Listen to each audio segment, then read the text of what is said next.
Friends, welcome back to my channel. ఈరోజు మీకు ఈ సీరియల్లో ఏం జరిగిందో తెలుసుకోవాలి అనుకుంటున్నారా? అయితే వెంటనే మనం సీరియల్లోకి వెళ్ళిపోదాం. ఇక ఇంట్లో పెద్దావిడైతే అందరి చూస్తుండగానే ఒక కిరోసిన్ తీసుకొచ్చి ఇక తన ఒంటి మీద వేసుకొని చచ్చిపోతానంటూ అందరినీ బెదిరిస్తుంది. ఒక్కసారిగా ఇంట్లో అందరూ కూడా పెద్దావిడిని ఆపి, అమ్మా ఏంటమ్మా ఇది, నువ్వు పెద్దదానివి, ఇంట్లో అందరికీ కూడా నచ్చ చెప్పాల్సిన దానివి, అట్లాంటిది నువ్వు ఇలా చేయడం ఏంటమ్మా చిన్నపిల్లలాగా అని చెప్పి ఇంకా రాజేంద్ర అయితే పెద్దవాడిని ఆపుతూ ఉంటే ఇక పార్వతి, ఏమండి అత్తయ్య గారు చేస్తున్న దానిలో తప్పేముందండి, ఇంట్లో అందరూ కూడా ఇష్టం వచ్చినట్టు చేస్తున్నారు. ఇప్పటికిప్పుడు ఇదిగో ఈ అవని అక్షయ్ వెళ్ళి రాజేశ్వరితో విడిపించడం కుదరదు అని చెప్పారంట. అసలు వీళ్ళని అక్కడికి ఎవరు వెళ్ళమన్నారండి అని చెప్పి ఇంకా పార్వతి అయితే రాజేంద్రతో మాట్లాడుతుంటే ఒక్కసారిగా రాజేంద్ర షాక్ అయిపోతూ ఇక అక్షయ్ వైపు చూసి, అక్షయ్ ఏంట్రా ఇదంతా, మీరు చక్రధర్ మీద పెట్టిన కేసుని వెనక్కి తీసుకోలేదు సరే, కానీ విడిపించడం కుదరదని మీరు రాజేశ్వరి దగ్గరికి రాజేశ్వరితో చెప్పడం ఏంట్రా? ఇప్పటికీ భర్త జైల్లో ఉండి రాజేశ్వరి ఎంతగానో కుమిలిపోతుంది. మరి తనని ఓదార్చడం పోయి తనకి ఇంకాస్త కోపాన్ని తెప్పించడం ఏంట్రా? అసలు మీరు ఏం చేస్తున్నారో అర్థమవుతుందా అని అంటుంటే ఇక పెద్దావిడైతే, రాజేంద్ర వాళ్ళకి ఏం చేస్తున్నారో అర్థం కాదు, ఎందుకంటే ఆస్తులన్నీ వాళ్ళ గుప్పెట్లో ఉన్నాయి, వాళ్ళు నచ్చినట్టుగా ఉండొచ్చని వాళ్ళు ఇలా చేస్తున్నారు. చూడు, నా అల్లుడు జైల్లో ఉంటే ఇక్కడ నా కూతురు నా మనవరాలు నా అల్లుడి కోసం ఏదైనా అఘాయిత్యం చేసుకుని శాశ్వతంగా మనకి దూరం అయిపోతారు. ఆ తర్వాత ఎలాగో శ్రీకర్ ఇద్దరు కూడా గొడవలు పడుతూ మీ దగ్గర చెడ్డవారిలాగానే మిగిలిపోతారు. ఇంకా కమల్ వాడో తింగరోడు, వాడికి ఈ అవని ఏం చెప్పితే అదే వేదం, ఇక ఆస్తి మొత్తాన్ని కాజేయాలని వీళ్ళు ఇలా చేస్తున్నారు అని చెప్పి ఇక పెద్దావిడైతే అవని దగ్గరికి వెళ్ళి, అమ్మ మహాతల్లి, ఇదంతా నువ్వు చేస్తున్న పనే అని నాకు అర్థమైంది, నువ్వు చాలా మంచిదానివని ఇంట్లో వాళ్ళని బాగా చూసుకుంటావని గుడ్డిగా నమ్మాను, కానీ నీలో ఇన్ని కుట్రలు కుతంత్రాలు ఉన్నాయని అస్సలు అనుకోలేదు. అయినా నీకసలు తండ్రే లేడు, ఎవరికి పుట్టావో కూడా తెలీదు, కనీసం నీకు తండ్రి ఉన్నాడో లేడో కూడా తెలీదు, అట్లాంటిది నువ్వు నా కుటుంబాన్ని ఏలుతావా అని చెప్పి ఇక పెద్దావిడైతే అవనిని చాలా ఘోరాతి ఘోరంగా అవమానిస్తూ ఉంటుంది. ఇక అవని అయితే, అమ్మమ్మ గారు మీరేనా ఇలా మాట్లాడేది అని అంటుంటే, అవునే నేనే మాట్లాడుతున్నాను, నేను అన్నదానిలో తప్పేమైనా ఉందా చెప్పు, నా మనవరాలకి అమ్మ నాన్న ఇద్దరు ఉండేసరికి చూసి ఓర్చుకోలేకే కదా ఇలా నా అల్లుణ్ణి నా కూతుర్ని విడదీశావు, మీ అమ్మకి తండ్రి లేడని నా కూతురికి భర్త లేకుండా చేసావు అని చెప్పి ఇక పెద్దావిడైతే అవనిని చెడమడా నిందిస్తుంటే ఇంకా పక్కన ఉన్న అక్షయ్, అమ్మమ్మ నువ్వు పెద్దదానివి, అసలు ఏం మాట్లాడుతున్నావో నీకేమన్నా అర్థమవుతుందా, ఏంటమ్మా నువ్వన్నా ఏం మాట్లాడవేంటి అని అంటుంటే ఇక పార్వతి, చూడు అక్షయ్, అత్తయ్య గారు బాధపడ్డంలో అర్థం ఉంది, పైగా ఆవిడన్న మాటలు కూడా నిజమే కదా, మరి ఏమడగాలి చెప్పు అని అంటుంటే ఒక్కసారిగా అక్షయ్ షాక్ అయిపోతాడు.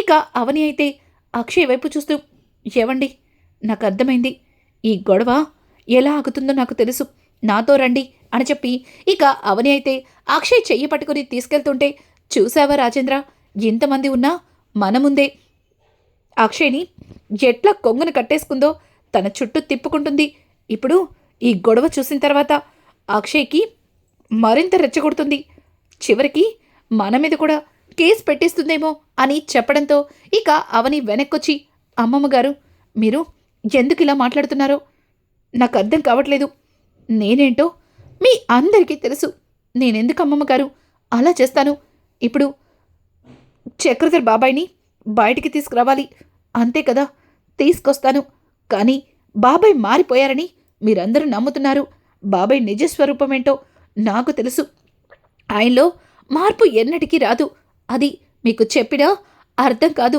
అర్థం చేసుకునే స్టేజ్లో కూడా మీరు లేరని నాకు తెలిసిపోయింది, ఇప్పుడు బాబాయిని బయటికి తీసుకొస్తే మీరందరూ సంతోషంగా ఉంటారు, అంతే కదా.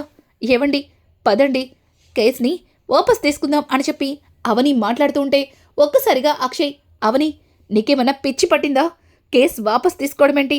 చూడు, ఆ చక్రధర్ ఎన్ని చేశాడో అన్నీ మర్చిపోయావా? వీళ్ళంటున్న మాటలకి నువ్వు ఆ చక్రధర్ని తిరిగి తీసుకొస్తానంటున్నావు. అసలు నీకు బుద్ధుందా అని చెప్పి అక్షయ్ మాట్లాడుతూ ఉంటే ఇక పల్లవి అయితే, బావగారు, ఇదంతా మీరు మాట్లాడుతున్న మాటలు కాదని నాకు అర్థమైంది. అందరి దగ్గర మార్కులు కొట్టేయడం కోసం తను డాడ్ని విడిపిస్తానని మీరు వద్దని బాగానే ప్లాన్ చేసావక్క అని చెప్పి ఇక పల్లవి అయితే అవనిని అంటూ ఉంటే, అక్షయ్, చూడు పల్లవి, ఇందులో అవని తప్పేమీ లేదు, నువ్వు అనవసరంగా అవనిని బ్లేమ్ చేయొద్దు అని అంటుంటే, చూడండి బావగారు, మీరేంటో నాకు బాగా తెలుసు. మీరు అవని అక్క చెప్పింది చేస్తారని కూడా నాకు తెలుసు. కానీ కాస్త మా మామ్ బాధని కూడా అర్థం చేసుకోండి. ఎవరో ఏదో చెప్పారని మీరు మా డాడ్ని బయటికి తీసుకురాకుండా ఉంచడం బాగాలేదు బావగారు. అక్క, ప్లీజ్ అక్క, నీకు దండం పెడతాను, అవసరమైతే నీ కాళ్ళు పట్టుకుంటాను, మా డాడ్ని బయటికి తీసుకురమ్మని చెప్పక్క అని చెప్పి పల్లవి అయితే ఇక అవని కాళ్ళ మీద పడుతుంటే, అవని, పల్లవి, ఏం చేస్తున్నావు? నీకేమైనా అర్థమవుతుందా? నేను కూడా అదే చెప్తున్నాను కదా ఆయనతో. ఇప్పుడే చక్రధర్ బాబాయ్ని బయటికి తీసుకొస్తాం అని అంటుంటే ఇక పెద్దావిడ, ఆగవే, ఆగు, దాని కాళ్ళ మీద నువ్వు పడ్డమేంటే? అసలు నీ స్టేటస్ ఏంటి? నువ్వేంటి? ఎవడికి పుట్టిందో తెలియని ఇట్లాంటి దాని కాళ్ళ మీద పడి ఇంకా నీ గౌరవాన్ని నువ్వు వెనక్కి తీసుకొద్దు.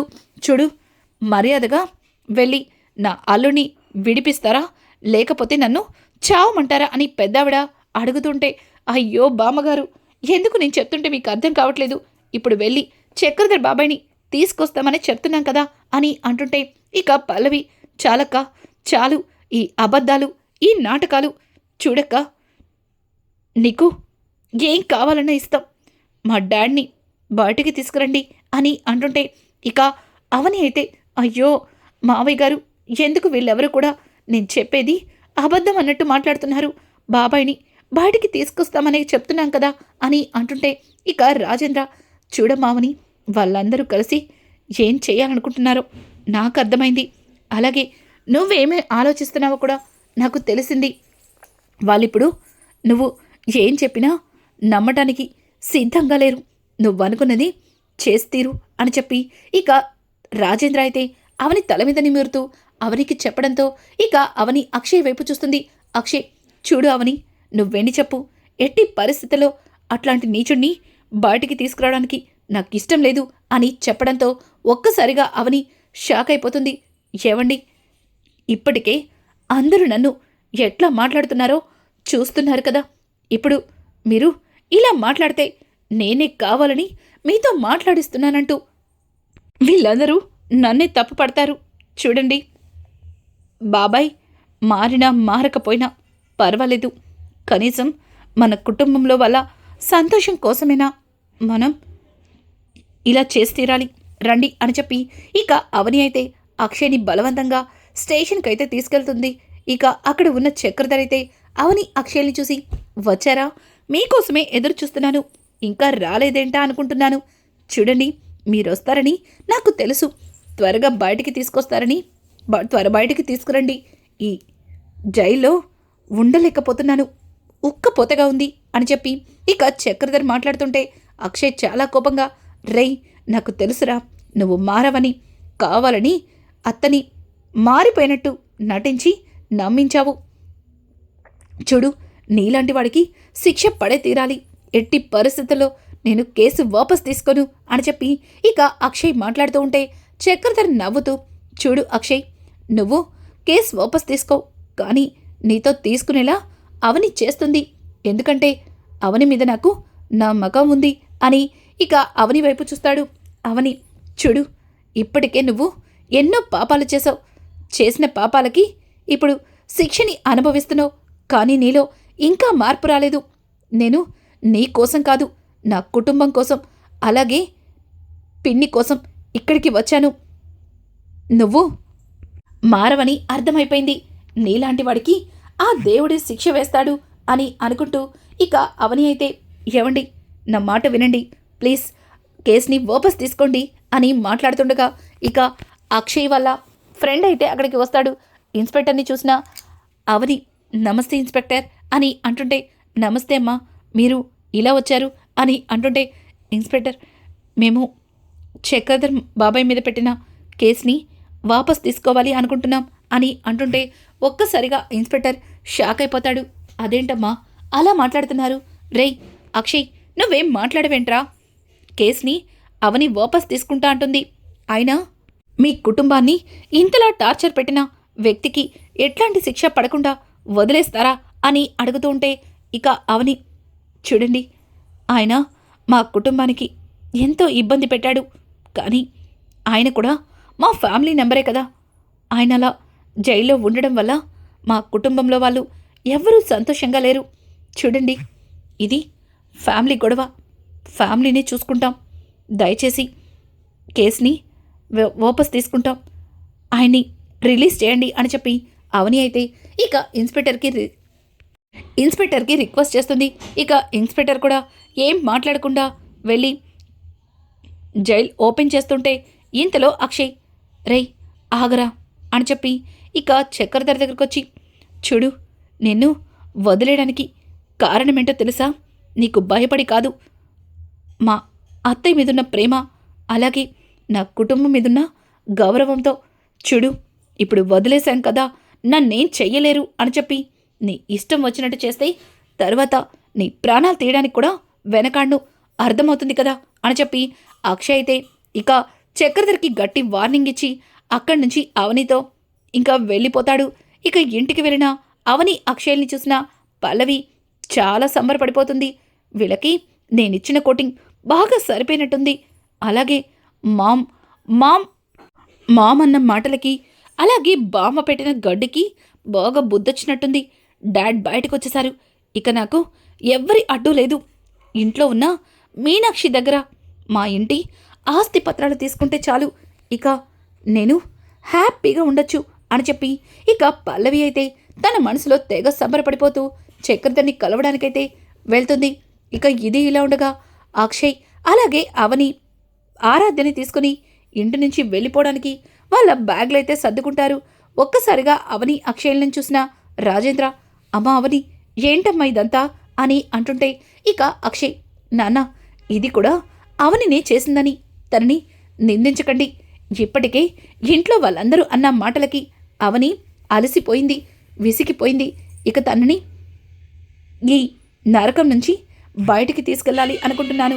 ఇక అక్షయ్ అయితే అవని గురించి అందరితో తన మంచితనం గురించి చెప్పి ఇక అవనిని తీసుకొని ఇంటి నుంచి వెళ్ళిపోతూ ఉంటే ఇంకా అక్కడే ఉన్న పార్వతి, అవని ఏంటిది, అక్షయ్ని మాకు దూరం చేయడానికేనా ఇదంతా చేస్తున్నావు అని చెప్పి పార్వతి నిలదీస్తుంటే ఒక్కసారిగా అక్షయ్, అమ్మా చెప్తున్నాను కదా, ఇందులో అవని ప్రమేయమేమీ లేదు, ఇది నా నిర్ణయం, నేను తీసుకున్న నిర్ణయం.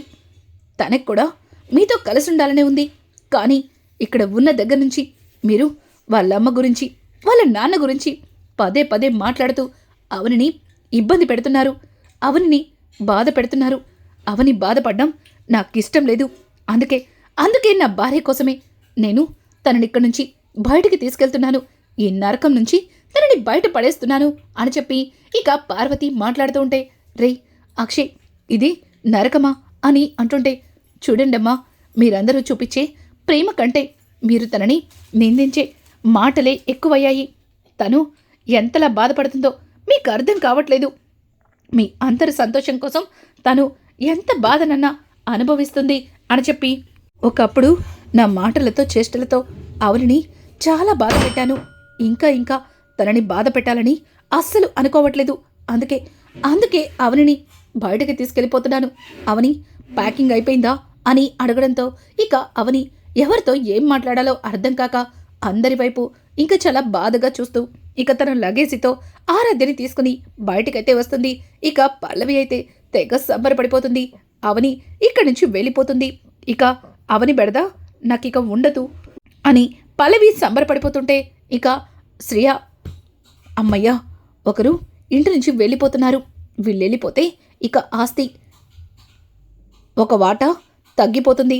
నిదానంగా ఏదో ఒకటి చేసి ఈ పల్లవిని అలాగే శ్రీకర్ని కూడా వెళ్ళగొట్టచ్చు అని చెప్పి అనుకునేలోపే ఇక కమలైతే తన లగేజీ బ్యాగ్తో బయటకైతే వస్తాడు. ఒక్కసారిగా పల్లవి, బావా నువ్వెక్కడికి వెళ్తున్నావు అని అంటుంటే, చూడండి మా వదిన ఎక్కడుంటే నేను కూడా అక్కడే ఉంటాను. నాకు ఈ ఇంట్లో ఉండడం ఇష్టం లేదు.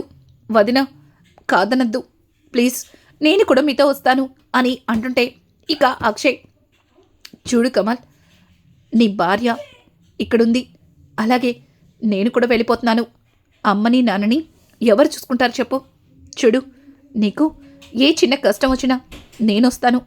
నువ్వు ఎక్కడికి రావద్దు, ఇక్కడే ఉండు అని చెప్పి ఇక కమల్తో అక్షయ్ నచ్చ చెప్తూ అక్షయ్కి చెబుతూ ఉంటే, కమల్ మాత్రం లేదన్నయ్య, మిమ్మల్ని వదిలి నేను ఉండలేను.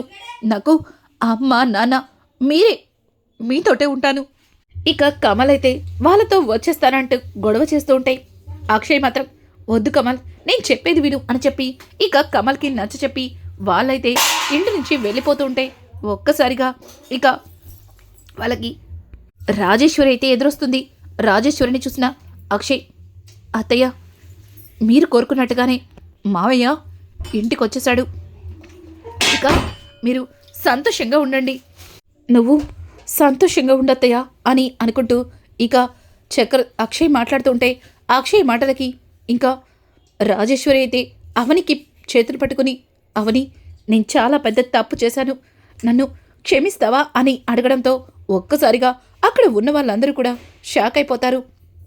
ఇక అక్షయ్ అయితే, అదేంటత్తయ్య మీరు తప్పు చేయడమేంటి, మీరు మావయ్య కోసం ఎన్నో మాటలు అన్నారు, చివరికి శాపాలు కూడా పెట్టేశారు, అందుకేనేమో మేము ఈ ఇంటిని వద్దనుకొని వెళ్ళిపోతున్నాం అని చెప్పి ఇక అక్షయ్ మాట్లాడుతూ ఉంటే ఇక రాజేశ్వరి అయితే, లేదు మీరు ఎక్కడికి వెళ్ళొద్దు, మీరందరూ కలిసి ఇక్కడే ఉండాలి, మునుపటిలాగా సంతోషంగా ఉండాలి. నేను నా భర్త గురించి చెప్పిందంతా అబద్ధం, ఆయన మారలేదు, మారినట్టుగా నటించి నన్ను నమ్మించాడు అంతే అని చెప్పి ఇక రాజేశ్వరి అయితే జరిగిందంతా కూడా కుటుంబానికి చెప్పబోతుంది. ఇక రాజేశ్వరి చక్రధర్ విషయంలో ఏం చూసింది, అసలు రాజేశ్వరి ఏం చెప్పాలని అక్కడికి వచ్చింది, రానున్న ఎపిసోడ్స్ అయితే మరింత ఇంట్రెస్టింగ్గా మారబోతున్నాయి. ఈ వీడియో మీకు నచ్చినట్టయితే లైక్ చేసి సబ్స్క్రైబ్ చేసుకోవడం మాత్రం మర్చిపోకండి. Thanks for watching friends, welcome back to my channel. ఈరోజు మీకు ఈ సీరియల్లో ఏం జరిగిందో తెలుసుకోవాలి అనుకుంటున్నారా? అయితే వెంటనే మనం సీరియల్లోకి వెళ్ళిపోదాం. ఇక ఇంట్లో పెద్దావిడైతే అందరి చూస్తుండగానే ఒక కిరోసిన్ తీసుకొచ్చి ఇక తన ఒంటి మీద వేసుకొని చచ్చిపోతానంటూ అందరినీ బెదిరిస్తుంది. ఒక్కసారిగా